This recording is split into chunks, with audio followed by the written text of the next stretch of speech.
Wow, his own graphic. Yes, It's pretty welcome cool. back to Louisville Live this morning. We have the doctor in the house, Dr. Eli, right now taking your phone calls, 502-276-2118. Do you have a relationship problem?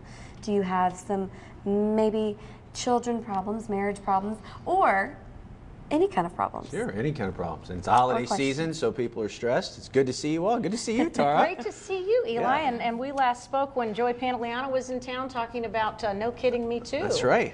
Yeah. Mental illness. And so, you know, and mental illness is obviously a problem that a lot of people are dealing with, and that puts even more relationships in jeopardy and in stress, especially during the holidays. Yeah, especially. Yeah, for sure. But it's good to be here, and as part of what I do at U of L, I'm happy to say next week, a little preview, we won't talk about it today, but next week we're going to be offering, for the holiday season, a free service to the community.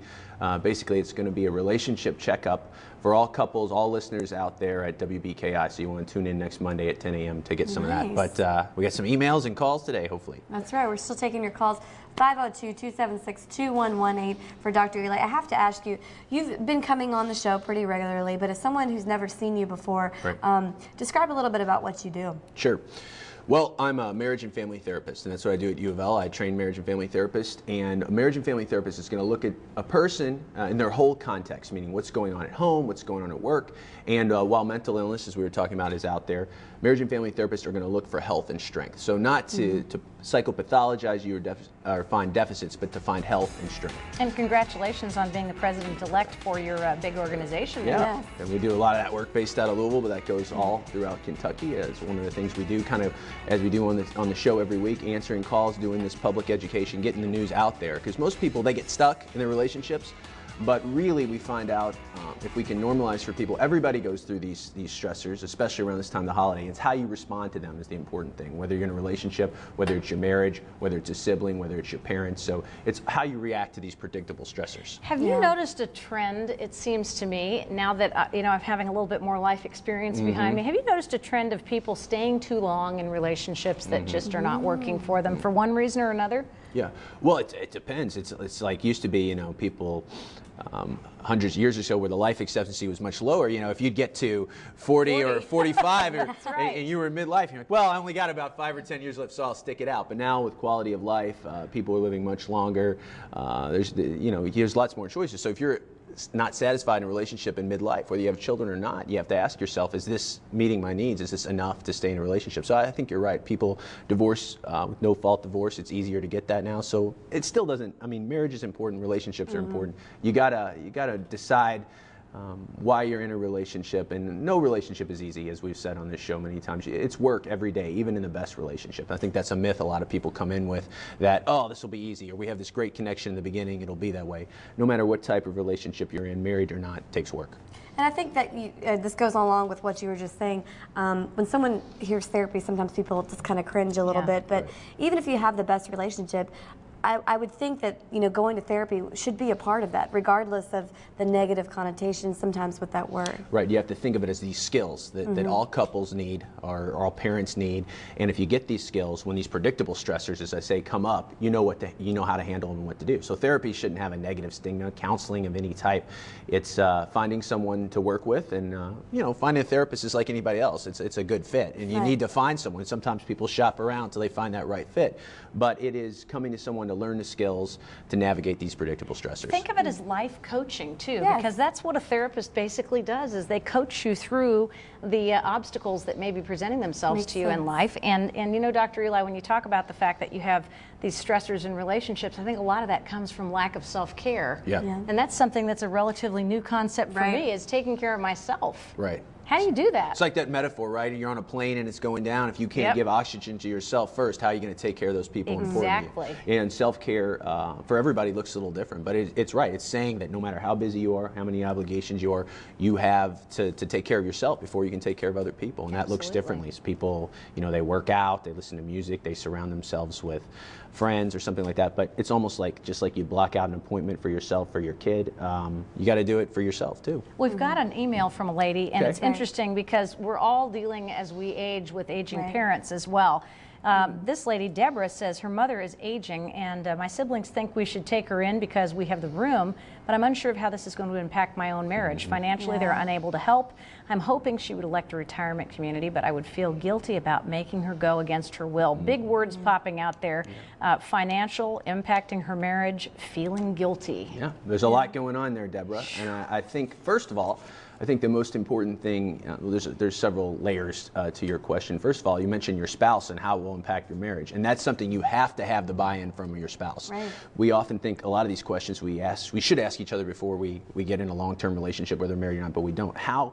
What is the biggest commitment we're willing to do for our family of origin, our aging parents? Some people don't do that. So if your spouse is not on board, Deborah, it's going to be very hard for you to think about taking in your mom. The second thing is she has siblings too. Yes. So we often like to think of this model, we share our aging parents with our siblings, but it rarely works that way. One sibling always has more financial resources, one always has more time. Yes. So it's how you coordinate that with your siblings. Yeah, and if they can't help financially, they can certainly help with time and appointments and driving to doctors' things. Exactly. And that really navigates a lot of how you approach that parent, because if the siblings are split, if I think mom should stay in her house and my brother thinks no, she should go to a home, we can't have a unified front. It's going to be hard to approach mom. Yeah. And then the last part of that question, Deborah, is your mom ready? It's really hard to push a parent, even if they are aging, if they want to be in their home, especially if they've lived there for years. You really have to be prepared, or there really has to be some indicators that they can't take care of themselves before you kind of push the next step. But all that stuff, again, this holiday season, it is relevant. We think about things like this around the holiday season when we're kind of thrust on our family, and we think about really what is important. And everyone's thrown together in the same room, and you may have not seen each other for quite some time, and you see some warning signs that they may need some extra help. So they could come to you and get some advice. Right. There's another email that came in from Dawn. It says, I'm always drawn to men who are very different than me. Opposites attract. There we go. At first, this is exciting and new, but these relationships always fizzle out quickly. I've always been told that opposites attract. Becca, is that really true? Dr. Eli. Actually, you know, unfortunately, it's not really true. All this social psychology research says, really, it's the birds of a feather flock together, if you will, and opposites don't attract. And that doesn't mean we're often drawn to people initially, like our viewer here says, that have these different qualities, but it's over time these differences that become, they're little novel things. Oh, you're so carefree, you're relaxed. But if you're a type A and you like to have things scheduled, over time your partner or boyfriend or girlfriend sitting on the couch and just taking it easy is going to wear on you. Right. Or it's like the cap off the toothpaste, or things like that, that over time, these little differences that are novel in the beginning, really over time can be deal breakers. Yeah. So we find out people are really matched on these core personality characteristics, and also things like socioeconomic status, education level, religion. We really look for commonalities on those things. So if you're picking a partner, even though I won't say don't pick someone that has a little difference, you really want to find someone that has these same core values and personality traits as you do. You ever hear somebody who said, oh, he used to make me laugh all the time, and now every time he tells a joke, I just want to smack him. Right. It's over time, these little differences. Just wears you out a little bit. Right. All right, Dr. Eli. Kids School of Social Work, want to get this in really quickly. What kind of services are offered there? Right. Well, we have a master's degree in social work, which you can do many things with a degree in social work, but also embedded in that, we're the only accredited marriage and family therapy program in the country that's housed in the School of Social Work. So we train, and that's my chief responsibility, training the marriage and family therapists. So if you're interested in that, you want to go to the Kent website, as you see on the screen right now. This is application season. You can give me a call. I'd be happy to talk to you about that. We also have a mental health track in the Kent School, just starting. So if you're interested and maybe you want to just do more general work and not work with couples or families, we can do that too. So as I said, next week we'll have this nice offer for your viewers out there. And also remember, no matter what your status is, especially if your money is tight, there are lots of options out there. Even if you can't see someone like me, getting help, there's nothing wrong with that. It is a good thing, a preventative thing. So you should feel, if you're stressed this time of year, there are people and resources out there to help that. Dr. Eli's pretty cool, don't you think, Becca? I think he should stick around for our next segment. I wish, but we're out of time, Doctor. We'll see you next week. All right, we'll see you next week. All right, we'll be right back.